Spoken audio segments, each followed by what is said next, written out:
The Apollo University, University of Leicester, 35 lakhs fees for 3-year BTech CSE UK.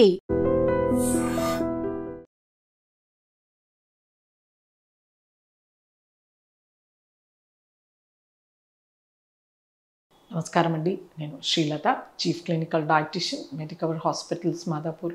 ఇవాళ మనము sugar ఉన్న వాళ్ళు కానీ డయాబెటిక్స్ ఎటువంటి టైమింగ్స్లో ఆహారం తీసుకోవాలి, అలాగే ఎంత ఫ్రీక్వెన్సీతో తీసుకోవాలి, ఎంత మోతాదులో తీసుకోవాలి, దీని గురించి తెలుసుకుందాం. సో ముఖ్యంగా డయాబెటీస్ వచ్చినప్పుడు మనము డైటరీ రిస్ట్రిక్షన్, ఆహారంలో మనము చాలా రకాల రెస్ట్రిక్షన్స్ అనేవి ఉంచడం చాలా ఇంపార్టెంట్ అవుతుందన్నమాట. ఇలా చేయడం వలన మన డయాబెటీస్ కంట్రోల్లో ఉంటుంది. డయాబెటీస్ కంట్రోల్లో ఉన్నప్పుడు మనకి ఆర్గన్ డ్యామేజ్ కానీ దాంతో వచ్చే కాంప్లికేషన్స్ కానీ ఉండవన్నమాట. ఎప్పుడైతే డయాబెటీస్ని కంట్రోల్లో చేయట్లేదో అప్పుడు మనకి ప్రొలాంగ్ అన్కంట్రోల్ డయాబెటీస్ వలన మనకు రకరకాల ఇబ్బందులు శరీరంలో వస్తాయి. అది కిడ్నీ పైన ఇంపాక్ట్ అవ్వచ్చు, కిడ్నీ ఫంక్షన్ని సరిగ్గా చేయకపోవచ్చు, లేకపోతే మనకి వాస్కులర్ ప్రాబ్లం, పెద్ద నరాల పైన కానీ చిన్న నరాలు కంటికి, తర్వాత కిడ్నీకి, బ్రెయిన్కి సప్లై చేసే వాటిని ఆక్లూడ్ చేయొచ్చు అనమాట. సో ఇలా రకరకాల ఇబ్బందులు మనకి వచ్చే ఛాన్సెస్ ఉంటాయి. ఒకవేళ మనం డయాబెటీస్ని సరి అయిన ఆహారంతో, సరి అయిన క్వాంటిటీలో, సరి అయిన పద్ధతిలో తీసుకున్నప్పుడు మనకు ఎటువంటి నష్టం ఉండదన్నమాట. సో డయాబెటీస్ మేనేజ్మెంట్కి మోస్ట్ ఇంపార్టెంట్ డ్రగ్ థెరపీ, దాని తర్వాత డయట్ థెరపీ, తర్వాత physical activity and stress free life. ఇవి 4 మనము కనుక జాగ్రత్తగా పాటిస్తే మన డయాబెటీస్ అనేది కంట్రోల్లో ఉంటుంది. సో ఆహారంలో మనం ఎటువంటి ఆహారం తీసుకోవాలి? సో డయాబెటీస్ ఉన్నవాళ్ళు కార్బోహైడ్రేట్ని జాగ్రత్తగా తీసుకోవాల్సి ఉంటుంది. ఎందుకంటే కార్బోహైడ్రేట్ మన శరీరంలో డైజెస్ట్ అబ్జార్బ్ అవ్వడానికి, దీని మెటబాలిజం అంటారు, దీనికి మనకి ఎక్కువ మోతాదులో ఇన్సులిన్ అవసరం ఉంటుంది. సో అందుచేతనే మనము డయాబెటిక్స్ కార్బోహైడ్రేట్ని హెల్దీగా ఉండేలాగా చూసుకోవాలి. హెల్దీ కార్బోహైడ్రేట్స్ అంటే కాంప్లెక్స్ కార్బోహైడ్రేట్. వీళ్ళు తీసుకునే ఆహారంలో ధాన్యాలు, గింజ ధాన్యాలు ఇలాంటివి ఖచ్చితంగా ఉండాలి. రీఫైన్డ్ కార్బోహైడ్రేట్స్ అంటే మైదా కానీ కార్న్ఫ్లవర్ కానీ ఇలాంటివి అవాయిడ్ చేయాలి. సో ఇలా మైదా, కార్న్ఫ్లవర్ తీసుకోవడం వలన షుగర్స్ పెరిగే ఛాన్సెస్ ఉంటాయన్నమాట. సో ఇలా హెల్దీ కార్బోహైడ్రేట్స్ మనం చూస్ చేసుకుంటూ ఉండాలి. అలాగే ఎంత మోతాదులో తీసుకోవాలి, ఎప్పుడు తీసుకోవాలి. సో ఎవరికైతే బ్రేక్ఫాస్ట్ అలవాటు ఉంటుందో వాళ్ళు బ్రేక్ఫాస్ట్ని తీసుకోవచ్చు, బట్ క్వాంటిటీ అనేది తగ్గించుకోవాల్సి ఉంటుంది. అలాగే టైప్ ఆఫ్ బ్రేక్ఫాస్ట్ అనేది కొంచెం మోడిఫై చేసుకోవాల్సి ఉంటుందన్నమాట. ఇంతకు ముందులాగా మనము పొంగల్ తినడము, కిచిడి తినడము, లేకపోతే దద్దోజనం తినడం కానీ, అటుకులు పులిహోర కానీ ఇలాంటివి చేసినప్పుడు షుగర్స్ కొంచెం త్వరగా పెరిగే ఛాన్సెస్ ఉంటాయన్నమాట. వీటిలో ఫైబర్ ఉండదు కనుక దాని బదులు పెసరట్టు తినడం కానీ, చాలా ఎక్కువ కూరగాయలు వేసిన వెజిటేబుల్ ఉత్తప్పం కానీ, లేకపోతే ఇంకా గోధుమ రవ్వలో ఎక్కువ కూరగాయలు వేసి చేసుకోవడం కానీ, లేకపోతే మిల్లెట్తో దోశ వేయడం కానీ ఇలాంటివి చేసినప్పుడు క్వాంటిటీ అండ్ క్వాలిటీ చాలా ఇంపార్టెంట్. సో వీటిని జాగ్రత్తగా సరి అయిన మోతాదులో వీటిని కూరగాయలతో కానీ, లేకపోతే చట్నీస్తో కానీ, అంటే ఆకుకూర చట్నీ, కూరగాయ చట్నీతో తీసుకున్నప్పుడు షుగర్స్ బాగా కంట్రోల్లో ఉంటాయి. ఒకవేళ చాలా బరువు ఎక్కువగా ఉన్న వాళ్ళు బ్రేక్ఫాస్ట్ స్కిప్ చేసి 11ంటికి or 12ంటికి డైరెక్ట్గా భోజనం చేయొచ్చు.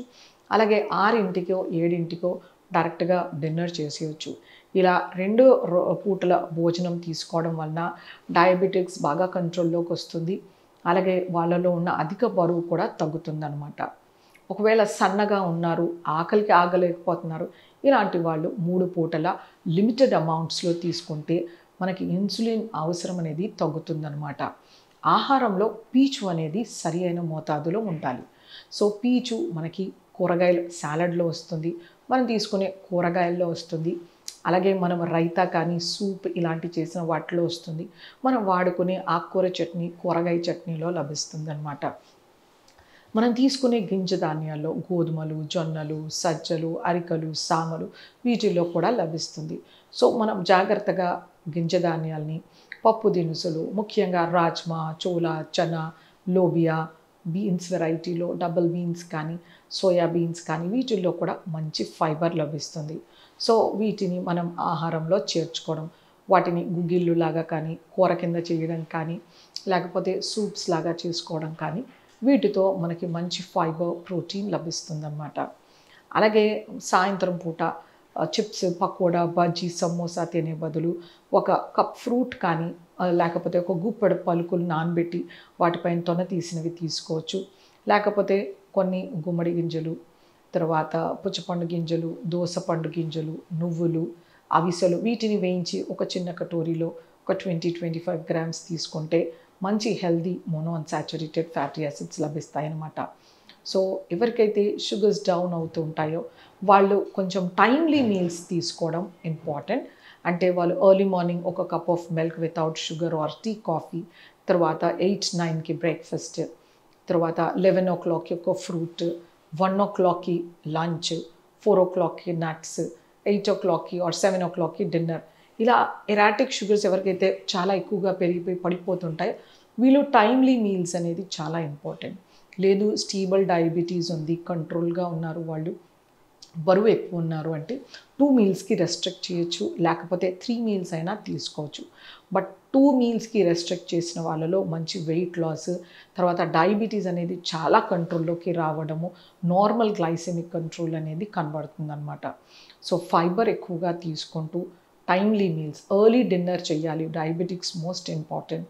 ఫైబర్ ఎక్కువగా ఉండాలి, పీచు పదార్థం. అలాగే మంచి ఫిజికల్ యాక్టివిటీ చేయడం వలన ఎక్సర్సైజ్, యోగా ఇలాంటివి చేస్తూ మెడిటేషన్ కానీ మైండ్ కామింగ్ టెక్నిక్స్ చేస్తే కనుక డయాబెటీస్ని మంచి కంట్రోల్లో ఉంచుకోవచ్చు.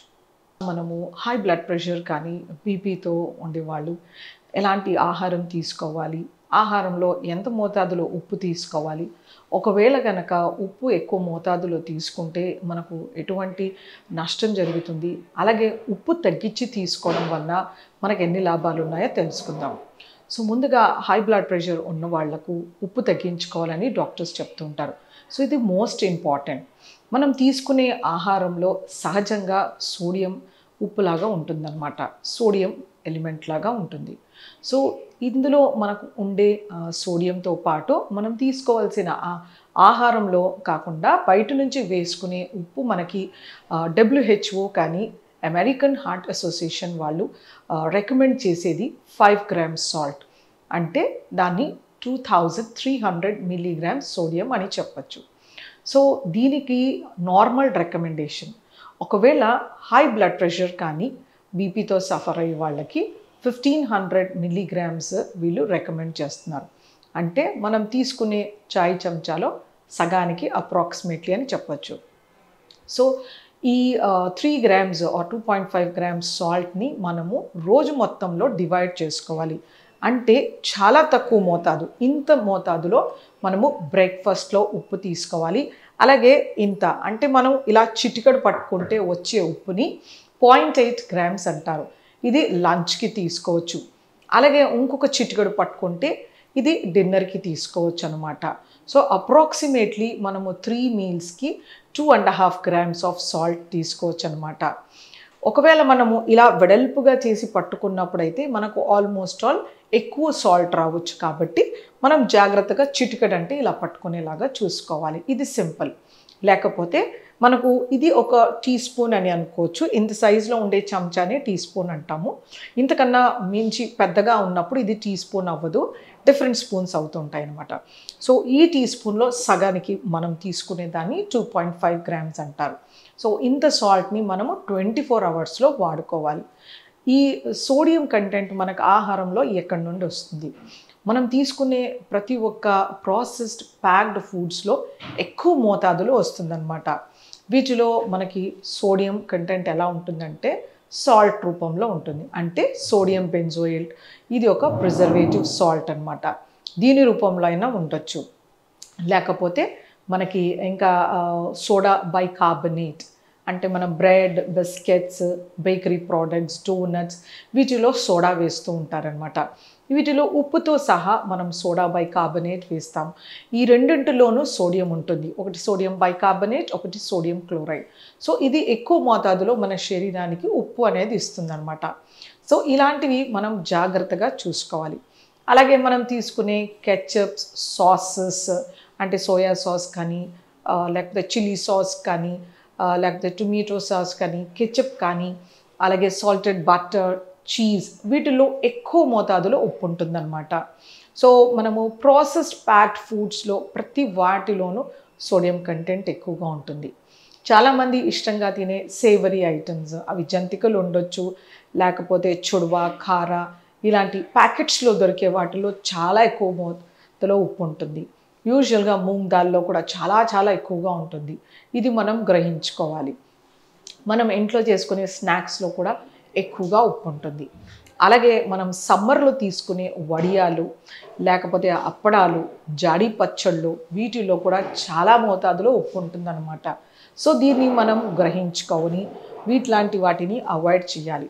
బయట దొరికే మిర్చి బజ్జీ కానీ, సమోసా, పకోడీ ఇలాంటి వాటిల్లో కూడా ఉప్పు కంటెంట్ చాలా ఎక్కువ మోతాదులో ఉంటుంది. ఇవి తీసుకోవడం వలన మనకి ఏ నష్టం జరుగుతుంది? సో ఎక్కువ మోతాదులో ఉప్పు తీసుకోవడం వలన మన శరీరంలో రియాక్టివ్ ఆక్సిజన్ స్పీషీస్ అనేది ప్రొడ్యూస్ అవుతుందన్నమాట.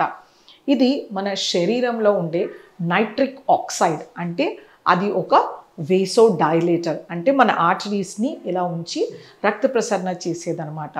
సో ఈ రియాక్టివ్ ఆక్సిజన్ స్పీషీస్ ప్రొడ్యూస్ అయినప్పుడు నైట్రిక్ ఆక్సైడ్ సప్రెస్ అయిపోతుంది. దీనివలన మనకి ఎండోథీలియన్ 1 ప్రొడక్షన్ అయిపోయి మనకి ఇన్ఫ్లమేషన్ అయిపోయి ఆర్టరీస్ స్టిఫెన్ అవుతాయి అన్నమాట. ఆర్టరీస్ అనేవి గట్టిగా అయిపోతాయి. సో వేసో కన్స్ట్రిక్షన్ ఉంటుంది, ఆర్టరీ స్టిఫెనింగ్ ఉంటుంది. దీనివల్ల బ్లడ్ ప్రెషర్ ఇంకా పెరిగి మనకి హార్ట్ పైన ప్రాబ్లం రావచ్చు, అంటే కంజెస్టివ్ కార్డియాక్ ఫెయిల్యూర్ రావచ్చు, ఇంకా ఇటువంటి హార్ట్ ఎన్లార్జ్మెంట్ రావచ్చు, ఇలాంటి హైపర్టెన్సివ్ హార్ట్ ఫెయిల్యూర్ ఇలాంటి ప్రాబ్లమ్స్ రావచ్చు అనమాట. సో అందుచేతనే మనము ఉప్పు విషం అని శాస్త్రాలు చెప్తున్నాయి. దానికని మనము కొద్ది మోతాదులో ఉప్పు వాడుకోవడం వలన మన హై బ్లడ్ ప్రెషర్స్ని కంట్రోల్లో ఉంచుకోవచ్చు. ఇంకా డైట్లో ఎలాంటి ఆహారం తీసుకోవాలి? మనం తీసుకునే ఆహారంలో పొటాషియం కంటెంట్ అనేది ఎక్కువగా ఉండాలి. ఈ పొటాషియం అనేది మనకు ఆకుకూరలు, కూరగాయలు, మన సాలడ్ వెజిటేబుల్స్లో, పళ్ళల్లో సమృద్ధిగా లభిస్తుందన్నమాట. అలాగే మనకి పప్పు దినుసుల్లో కూడా పొటాషియం ఎక్కువ మోతాదులో ఉంటుంది. దీని పప్పు సూప్ కానీ, పప్పు కట్టులాగా కానీ, లేకపోతే రోజువారీ పప్పులో కూడా మనకి మంచి పొటాషియం లభిస్తుంది. సో మనకి WHO and American heart association వాళ్ళు ప్రతిరోజు సుమారుగా 4800 మిల్లీగ్రామ్స్ పొటాషియం రికమెండ్ చేస్తున్నారనమాట. సో కొబ్బరి నీళ్ళలో మనం నిత్యం తీసుకునే అన్ని ఆహారాల్లో కంటే ఎక్కువగా ఉంటుంది. సో ఈ హైపర్టెన్సివ్ పేషెంట్స్ తరచుగా ఒక కొబ్బరి బొండం తేటగా ఉండేది తీసుకుంటే కనుక మంచి పొటాషియం అనేది లభిస్తుందన్నమాట. అలాగే మనము ఆకుకూర, బత్తాయి, తర్వాత పుచ్చపండు, దోసపండు, వాటర్మెలన్, మస్క్ మెలన్ వీటిల్లో కూడా మంచి పొటాషియం కనబడుతుంది. సో మనం బత్తాయి అంటాము, స్వీట్ లెమన్, అందులో కూడా ఉంటుంది. సో ఇది మనము వీటిని ఫ్రూట్ సాలడ్ లాగా తీసుకుంటే పొటాషియం అనేది సమృద్ధిగా లభిస్తుందన్నమాట. సో హైపర్టెన్సివ్ పేషెంట్స్ ప్రతి పూట ఒక కప్పులో సాలడ్ తీసుకున్న తర్వాత ఆహారం తీసుకోవాలి. ఉప్పు అనేది తగ్గించాలి. Process foods, sun dried products, ఎండలో ఎండబెట్టినవి ఏవైతే ఉంటాయో నిలువుగా ఉండేవి ఆహారాలని అవాయిడ్ చేయాల్సి ఉంటుంది. అలాగే ఉప్పు చేపలు, తర్వాత ఎండు చేపలు ఇలాంటి వాటిల్లో కూడా మనకి చాలా ఉప్పు ఉంటుంది. సో వీటిని కూడా అవాయిడ్ చేయాల్సి ఉంటుందన్నమాట. సో ప్రాసెస్ ప్యాక్డ్ ఫుడ్స్ ఏవైనా సరే అవాయిడ్ చేస్తూ మంచి ఫిజికల్ యాక్టివిటీని అడాప్ట్ చేసుకోవాలి. వాకింగ్ కానీ, ఎక్సర్సైజ్ కానీ, స్ట్రెచ్చింగ్, లేకపోతే యోగా ఇలాంటివి చేస్తూ మైండ్ కామింగ్ టెక్నిక్స్ చేసుకుండా మెడిటేషన్ ఇలాంటిది ప్రాక్టీస్ చేయడము, మంచి హైడ్రేషన్ ఉండేలాగా చూసుకుంటూ ఈ హెల్దీ డైట్ తీసుకోవాల్సి ఉంటుందన్నమాట. నట్స్లో మనకి మోనో అన్సాచురేటెడ్ ఫ్యాటీ యాసిడ్స్ లభిస్తాయి. ఇవి మనకి హార్ట్ హెల్తీ, మనకి వీటిని బ్లడ్లో క్లాట్ ఫామ్ అవ్వకుండా చేస్తాయి అన్నమాట. అలాగే వీటిలో ఉండే పొటాషియం కూడా మన ప్రెషర్స్ని కంట్రోల్లో ఉంచుతాయి. సో గుప్పెడు పలుకులు ప్రతిరోజు హైపర్ టెన్షన్ పేషెంట్ తీసుకునేలాగా చూడాలి. నాన్ వెజ్లో, మటన్లో సోడియం కంటెంట్ ఎక్కువగా ఉంటుంది. దీని బదులు స్కిన్లెస్ చికెన్, ఫ్రెష్ ఫిషెస్ తీసుకోవచ్చు. ఆర్ ఫ్యాటీ ఫిషెస్ ఇంకా మంచివి గుండెకి.